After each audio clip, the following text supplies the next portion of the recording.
เรื่องย่อฉบับเต็มแสนรักทางช่อง3ทุกวันจันทร์อังคารเวลา 20:30 นาทีตอนที่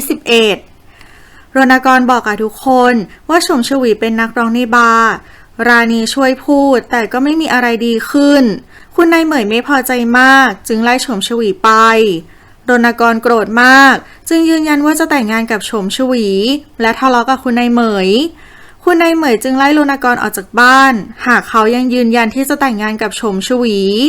ทำให้เฒ่าแก่จิวเครียดจนหัวใจโตกำเริบระวีมาห้ามรณกรว่าอย่ารีบร้อนเพราะเพิ่งรู้จักกับชมชวีแต่รณกรไม่ฟังรณกรจึงมาตามชมชวีและขอโทษเธอที่ปกป้องเธอไม่ได้รณกรและชมชวีจึงไปอยู่ด้วยกันที่บ้านเช่าเพราะรณกรมั่นใจว่ายังไงเฒ่าแก่จิวก็ไม่มีทางทิ้งเขาแน่นอนรักดวงพรเฉินและหงโยกมาแย่งกันดูแลเฒ่าแก่จิวเพื่อหวังผลประโยชน์คุณนายเหมยจึงมาไล่ทุกคนออกไปเพื่อให้เฒ่าแก่จิวได้พักผ่อนเมื่อระวีและราณีกลับเข้าบ้านมารักก็ฝากให้ระวีดูแลรณกรเขาจะช่วยพูดกับคุณนายเหมยเองระวีดีใจที่รักจะช่วยรักเห็นจันแรมเดินผ่านไปเขาจึงรีบตามจันแรมมารักตกใจที่จันแรมจำชื่อเขาได้แต่ก็ยังไม่ได้คุยอะไรกันทัพก็เข้ามาเสียก่อนจันแรมจึงไปดูจันกับทัพรักจึงแอบกลับเข้าบ้านมาดวงพรที่กำลังรออยู่จึงบอกว่าสะใภ้เต็มบ้านไปหมดยังไงเธอก็ต้องมีลูกก่อนคนอื่นให้ได้ระหว่างที่จะมีอะไรกันรักก็เห็นหน้าดวงพรเป็นจันแรมเขาจึงผลักออกและขอตัวไปอาบน้ำทำให้ดวงพรไม่พอใจรณกรขอโทษโฉมชวีที่ทำให้เธอลำบากโฉมชวีจึงบอกไม่เป็นไรรณกรจึงคิดว่าถ้ามีลูกคุณนายเหมยน่าจะหายโกรธเขาจึงเริ่มปฏิบัติหน้าที่ทันที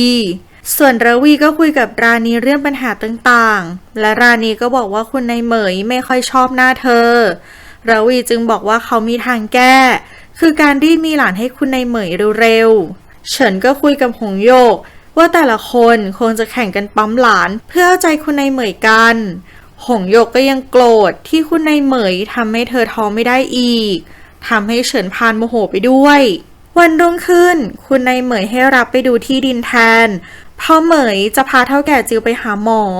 คุณนายเหมยจึงให้งอไปบอกรักให้ขับรถไปเองเผื่ออาจจะต้องใช้คนขับรถงอจึงรีบมาบอกรักก็โวยวายว่าเขาไม่รู้จักเส้นทางทัพจึงอาสาขับรถให้และอ้างว่ารู้จักเส้นทางดีเฉินพาระวีมาที่โรงแรมแต่ให้ศึกษางานไปก่อนยังไม่ให้ระวีเข้าประชุมส่วนดวงพรก็จ้างพนักงานให้ตรวจงานบัญชีแทนตนและกำชับว่าห้ามบอกคุณนายเหมยเด็ดขาดแล้วดวงพรก็ไปนอนต่อตามนิสัยของลูกคุณหนูตื่นสายราณีออกมาพบกับโฉมชวีโดยโฉมขอให้ราณีพาไปสมัครงานเพื่อช่วยแบ่งเบาภาระของรณกรที่ทำให้เขาโดนไล่ออกจากบ้านเมื่อเฒ่าแก่เฉินและคุณนายเหมยกลับมาที่บ้านก็บอกกับง้อว่าเฒ่าแก่จิวเป็นโรคหัวใจโตให้ระวังเรื่องอาหารให้มากเมื่อหงโยกก็มาแอบได้ยินพอดีทางด้านระวีหลังจากศึกษาเอกสารก็พบความผิดปกติในการจัดซื้อจึงไปที่บริษัทคู่ค้าด้วยตัวเองเลขาจึงรีบรายงานเฉินทันทีเฉินจึงส่งคนไปทำร้ายระวีระหว่างทางราณีขับรถมาส่งโฉมชวีหลังจากเสร็จธุระฉัตรตามโฉมชวีมาถึงที่บ้านโฉมอ้างว่าฉัตรคือพี่ชายฉัตรจึงเข้ามาทำร้ายรณกรพอเข้าใจว่าโฉมชวีต้องการจะหนีและไม่ส่งเงินให้เขาใช้โฉมจึงบอกว่าจะส่งเงินให้เหมือนเดิมฉัตรไม่ยอมรณกรจึงรั้งฉัตรไว้และให้โฉมหนีไปแต่รณกรก็สู้ไม่ได้จนพลาดท่าหัวฟาดเก้าอี้จนสลบไปทัพแกล้งขับรถหลงทางและเปิดทางให้เพื่อนมาทำร้ายรักและปล้นทองไปโฉมชวีมาขอความช่วยเหลือจากเฒ่าแก่จิวและคุณนายเหมยเฒ่าแก่จิวจึงรีบไปหารณกรที่บ้านเช่าแต่คุณนายเหมยจะไปแจ้งความแต่โฉมห้ามไว้และอ้างว่าพี่ชายเธอมีเพื่อนเป็นนักเลงถ้าคุณนายเหมยแจ้งความอาจทำให้ที่บ้านไม่ปลอดภัยคุณนายเหมยจึงไม่แจ้งความทางโรงพยาบาลโทรมาแจ้งเรื่องระวีราณีจึงรีบมาเยี่ยมระวีและเล่าเรื่องรณกรให้ระวีฟังทางระวีก็เล่าเรื่องการทุจริตที่โรงแรมให้ราณีฟัง และกำชับไม่ให้ราณีบอกใครเดี๋ยวเขาจะจัดการเรื่องนี้เอง หงโยกเอาเรื่องที่เท่าแก่จิวเป็นโรคหัวใจโตมาบอกเฉินเพราะกลัวจะเสียแผนส่วนราก็เจ็บตัวจากการโดนปล้นทำให้คุณนายเหมยทุกข์ใจมากที่ลูกชายทั้ง3คนถูกทำลายพร้อมๆกันในวันเดียวกันคุณนายเหมยจึงสั่งให้เฉินหายามาเฝ้าที่บ้านให้ตอนที่12คุณนายเหมยส่งคนรถไปรับระวีและรณกรที่โรงพยาบาลชมชวีกลับมาด้วยที่โต๊ะอาหารทุกคนกินข้าวพร้อมหน้ากันคุณนายเหมยเหน็บชมชวีว่าเป็นตัวซวยเข้ามาที่บ้านก็ทำให้ทุกคนรับเคราะห์กันหมดจึงสั่งให้ลูกชายทุกคนอยู่แต่ในบ้านห้ามออกไปไหนและขอให้ทุกคนสะเดาะเคราะห์ด้วยการทำโรงทานวันรุ่งขึ้นทุกคนมาทำบุญที่โรงทานระหว่างนั้นระวีก็แอบไปสืบการทุจริตต่อระวีพบว่าเอกสารของบริษัทประสิทธิ์พันธ์หายไปทั้งหมดส่วนฉัดแอบเข้ามาในโรงทานและเรียกรณกรกับชมชวีออกมาคุยด้วยแล้วเรียกเงินจากทั้งสองเฉินตามระวีมาที่โรงแรมเพื่อขู่ระวีเมื่อระวีรู้ว่าเฉินและหงโยกร่วมกันโกงลงสีเขาจึงยอมแค่ครั้งนี้และให้เฉินหยุดการโกงเพียงเท่านี้เพราะเขาจะไม่ยอมอีกต่อไปแล้วส่วนราณีก็กลับมาคุยกับพิสมัยว่าที่บ้านรักลูกไม่เท่ากันจากที่ทั้ง3ตีเจ็บตัวราณีก็เห็นว่าเท่าแก่จิวแอบให้เงินพิเศษกับรณกรส่วนคุณนายเหมยก็เอายามาให้รักเพื่อรักษาแผลของรักส่วนระวีก็ไม่มีใครสนใจระหว่างนั้นระวีก็กลับมาพอดีพอได้ยินอย่างนั้นเขาจึงรีบเข้ามากลบเกลื่อนรณกรเอาเรื่องของฉันมาบอกเท่าแก่จิวกับคุณนายเหมยแต่เหมยก็ไม่ช่วยระวีเล่าให้ราณีฟังว่าเอกสารหลักฐานถูกทำลายและเฉินก็ยอมรับว่าโกงจริงระวีจึงยอมเพราะส่วนนั้นเป็นส่วนที่เขาควรได้แต่ระวีก็บอกว่าเขาได้ขู่เฉินไว้แล้วเย็นวันนั้นดวงพรออกไปกินข้าวข้างนอกกับเพื่อนระหว่างที่รักอยู่ที่บ้านจันแรมเข้าใจว่ารักคือทัพจึงเข้าไปกอดรักและความทรงจำของจันแรมก็ค่อยๆกลับมาเมื่อระวีกลับมาที่บ้านรณกรไม่รู้จะทำยังไงจึงเอาเรื่องของฉาดมาปรึกษากับระวีจันแรมตกใจกับความทรงจำจึงนั่งร้องไห้เมื่อทัพกลับมาก็ตกใจจันแรมจึงเล่าให้ทัพฟังว่าเธอเข้าใจว่าเธอคืออดีตคนรักของรักแต่ทัพบอกว่าไม่จริงจึงปลอบและห้ามไม่ให้จันแรมเอาเรื่องนี้ไปบอกใครเด็ดขาดหงโยกมาดักรอดวงพรและเล่าให้เธอฟังเรื่องที่เห็นรักกอดกับจันแรมดวงพรโกรธมากหงโยกจึงเสี้ยมว่าถ้ารักทำผิดเรื่องเดิมๆอีกคุณนายเหมยก็จะดันระวีขึ้นมาแทนดวงพรจึงเก็บเรื่องนี้ไว้และจับตาดูรักมากขึ้นระวีจึงวางแผนให้รณกรและชมชวีไปคุยกับฉัดรณกรบอกว่าคุณนายเหมยไม่ยอมให้ทั้งสองแต่งงานกันฉัดจึงโกรธและทำร้ายรณกรแต่ระวีก็ซ้อนแผนให้ตำรวจมาตามจับฉัดทำให้ฉัดโดนหมายหัวและไม่กล้ามายุ่งอีกฉัดไม่โดนตำรวจจับและเขาก็มาหาชมชวีแท้จริงแล้วฉัดไม่ใช่พี่ชายแต่เป็นสามีเก่าของชมชวีที่รวมหัวกันมาโกหกทั้งหมดชมชวีจึงบอกให้ฉัดหนีไปกบดานก่อนแล้วค่อยคิดเรื่องแผนอีกทีคุณนายเหมยนัดราณีดวงพรและหงโยกมาคุยว่าที่บ้านกำลังจะมีพิธีไหว้พระจันทร์อยากให้ทั้ง3มาช่วยจัดงานและฝากดูแลความปลอดภัยของสามีแต่ละคนด้วยและขอความร่วมมือให้ช่วยกันหาวิธีที่จะทำให้ชมชวีออกไปจากบ้านหลังนี้ก่อนที่จะสายเกินแก้ใครทำสำเร็จคุณนายเหมยก็จะมีรางวัลให้แต่ราณีไม่เห็นด้วยเธอจึงถือว่าเธอไม่รับรู้เรื่องนี้แล้วราณีก็ขับรถออกจากบ้านไปส่วนจันแรมก็เดินเพื่อรื้อฟื้นความทรงจำคุณนายเหมยที่กำลังจะออกไปข้างนอกหงโยกกับดวงพรจึงมาส่งส่วนทัพก็ตามหาจันแรมส่วนจันแรมก็เดินไปเรื่อยๆจนมาถึงห้องนอนของรักตอนที่13หงโยกเห็นจันแรมเดินขึ้นบ้านไปจึงรีบไปบอกทัพจันแรมขึ้นมานอนบนเตียงเก่าของรักและความทรงจำเก่าๆก็ค่อยๆกลับมาระหว่างนั้นรักก็มายืนและเผลอจะจูบจันแรมแต่ดวงพรก็มาเห็นเสียก่อนดวงพรจึงมาตบตีจันแรมทันทีขณะที่จันแรมก็จำเหตุการณ์เรื่องสูญเสียลูกได้พอดี ดวงพรโกรธมากจึงเก็บกระเป๋าเสื้อผ้าจะกลับบ้านระหว่างนั้นคุณนายเหมยก็กลับมาพอดีจึงสั่งให้จันแรมไปโรงพยาบาลบ้าเมื่อจันแรมเห็นคุณนายเหมยก็กรีดจนหมดสติไปดวงพรกำลังจะขนของออกจากบ้านคุณนายเหมยก็เข้ามาห้ามไว้ไม่ให้ไปและให้ดวงพรเข้าไปสงบสติอารมณ์ในห้องส่วนรักก็ถูกเฒ่าแก่จิวเรียกเข้าไปคุยส่วนตัวหงหยกสะใจมากที่เห็นพี่น้องทะเลาะกันคุณนายเหมยจึงเรียกราณีมาพบและต่อว่าราณีที่พาคนรับใช้อย่างทัพและจันแรมเข้ามาทำให้คนในบ้านต้องทะเลาะกันสุดท้ายดวงพรก็ยอมยกโทษให้รักเพื่อจบปัญหาเมื่อถึงวันเตรียมของไหว้พระจันทร์จู่ๆราณีก็คลื่นไส้จนเป็นลมไปดวงพรจึงไปตามรณกรมาช่วยพาขึ้นห้องและมาตามโฉมฉวีเพื่อตั้งใจจะให้โฉมเข้าใจผิดหงโยกจึงรีบมาบอกให้ระวีไปหาราณีส่วนตัวเองก็รีบไปเอาความดีความชอบเข้าตัวบอกว่าทั้งหมดนี้เป็นแผนของตนกับคุณนายเหมยและบอกให้เหมยรีบขึ้นไปดูโดยแผนทั้งหมดของดวงพรก็พังเมื่อระวีและรณกรสามารถเคลียร์ใจกันได้ระวีจึงพาราณีไปตรวจที่โรงพยาบาลเฒ่าแก่จึงมาดูงานก่อสร้างโรงหนังแต่ระหว่างนั้นช่างบอกว่าถ้าเสร็จงานจากที่นี่เขาจะไปเล่นตกแต่งโรงแรมในเครือของเฒ่าแก่แต่เฒ่าแก่จิวบอกว่าเขาไม่มีโรงแรมในเครือเฒ่าแก่จิวเอะใจจึงถามว่าใครเป็นเจ้าของจนรู้ว่าโรงแรมใหม่เป็นของเฉินจันแรมจำทุกอย่างได้หมดแล้วจึงร่วมมือกับทัพเพื่อเอาคืนรักและคุณนายเหมย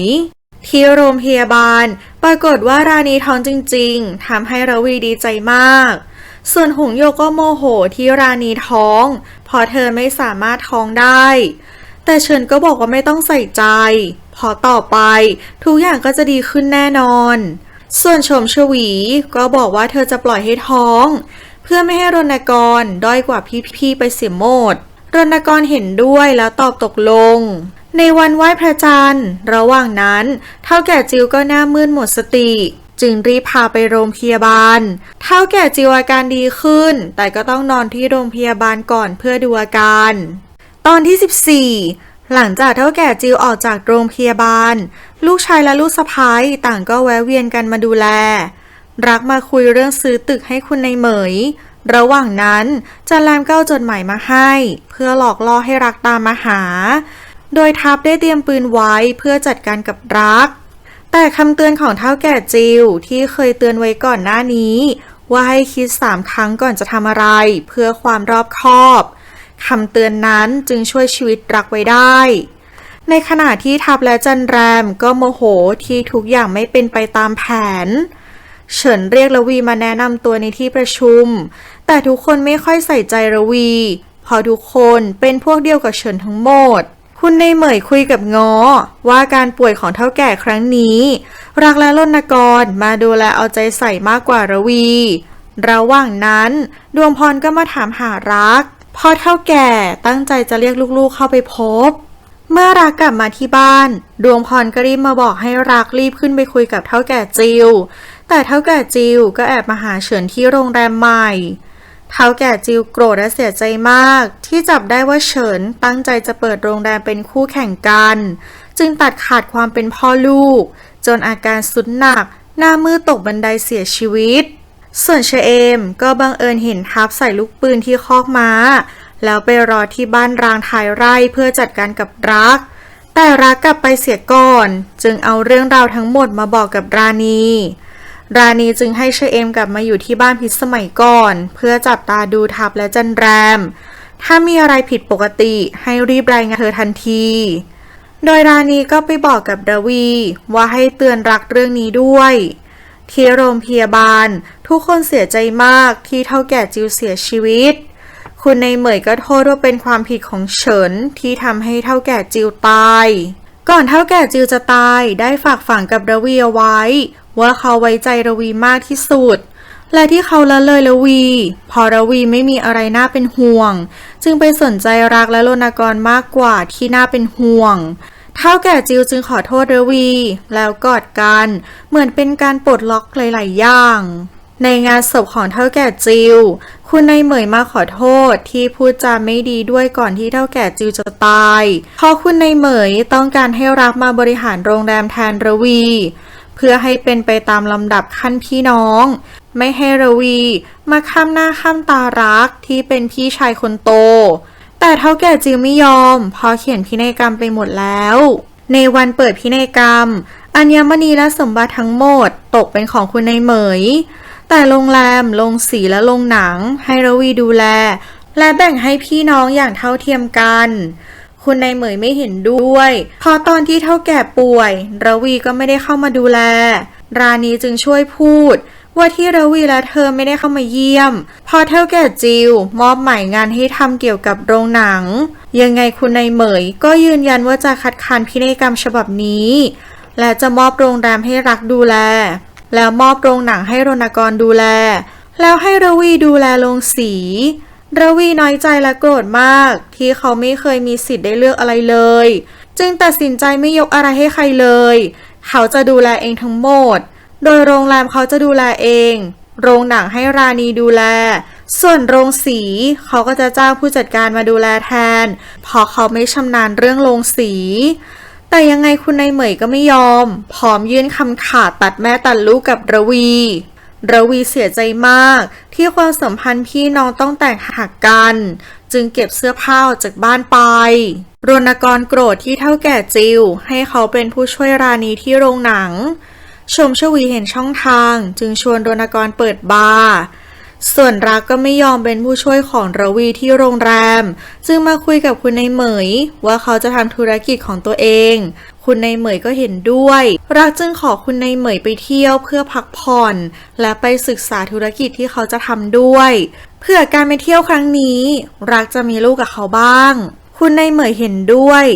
และบอกกับรักว่าถ้าธุรกิจขาดเหลืออะไรให้มาบอกเธอจะช่วยลงทุนให้ตอนที่15เฉินและหงโยกโกรธมากที่ไม่ได้อะไรจากมรดกเลยแต่ยังดีที่เฉินยักย่อออกมาได้บ้างแล้วในธุรกิจในครอบครัวก็มีแต่คนของเฉินอยู่หมดจะแก้แค้นก็ไม่ยากเฉินและหงโยกจึงรอวันที่ครอบครัวของคุณนายเหมยล่มจมคุณนายเหมยไล่ชมชวีออกจากบ้านรณกรไม่ยอมจึงออกไปอยู่กับชมชวีที่อื่นทัพพาจันดามาจัดงานวันเกิดที่ร้านอาหารแต่บังเอิญที่รักพาดวงพรมากินข้าวนอกบ้านพอดีดวงพรขอให้รักไปอยู่และทำธุรกิจด้วยกันที่กรุงเทพแต่รักเป็นห่วงคุณนายเหมยพอทุกคนย้ายออกจากบ้านกันหมดแล้วกลัวไม่มีใครดูแลเหมยแต่ดวงพรก็เกลี้ยกล่อมจนรักยอมในที่สุดส่วนชมชวีก็ขอโฉนดที่ดินและบาร์ในชื่อของเธอทั้งหมดเพื่อเป็นหลักประกันว่าถ้ารณกรเลิกกับเธอจะได้มีธุรกิจไว้ทำกินรณกรจึงยอมระวีก็ย้ายมาอยู่ที่บ้านของราณีบอกให้ระวีบอกคุณนายเหมยว่าเขาอยู่ที่นี่แต่ระวีไม่ยอมบอก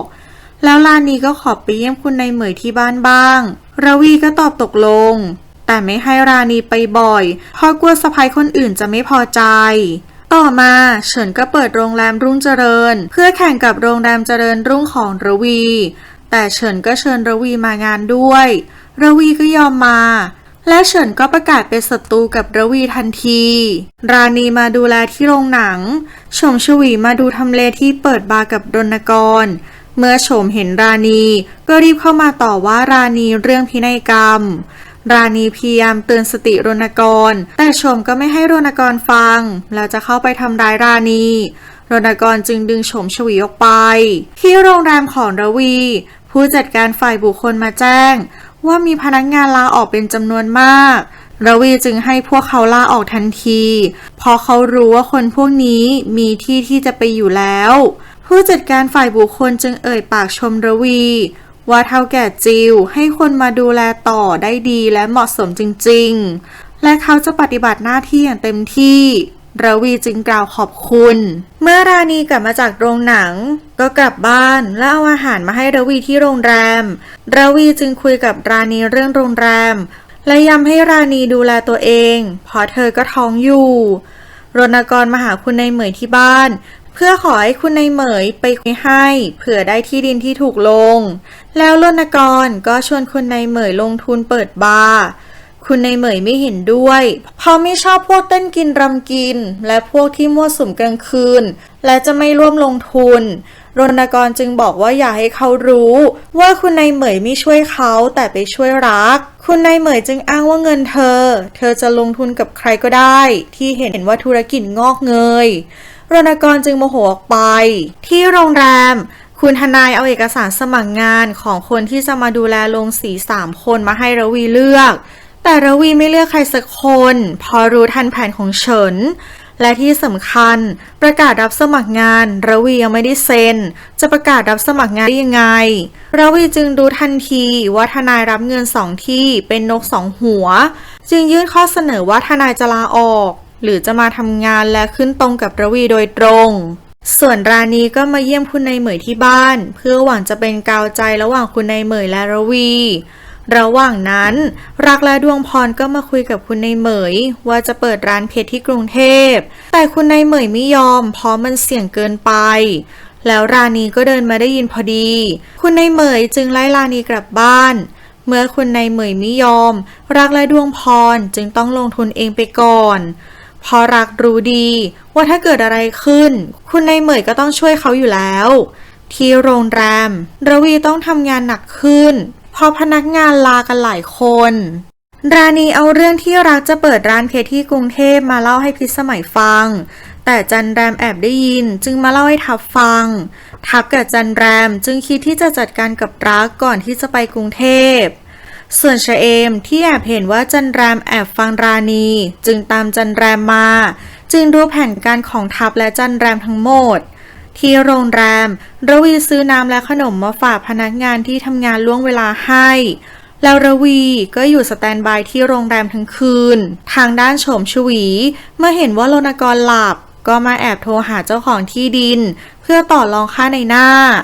รณกรที่ซ้อนแผนแอบฟังอยู่จึงได้ยินทั้งหมดชะเอมเอาเรื่องที่แอบฟังมาเล่าให้ราณีฟังราณีจึงมาเล่าให้ระวีฟังเพื่อหาทางแก้ไขวันต่อมาดวงพรมาบอกข่าวดีกับรักว่าเธออาจจะท้องเพราะประจำเดือนขาดไป2 อาทิตย์แล้วเมื่อคุณนายเหมยรู้ก็ดีใจมากและยอมให้รักและดวงพรไปเปิดร้านเพชรที่กรุงเทพรักจึงรีบพาดวงพรไปตรวจที่โรงพยาบาลพิสมัยมาบอกคุณยายว่าวันนี้ทับและจันแรมลาหยุดเมื่อชะเอมได้ยินก็รีบโทรไปบอกราณีจึงให้ชะเอมช่วยถ่วงเวลาไว้ก่อนราณีจึงรีบมาบอกระวีทันที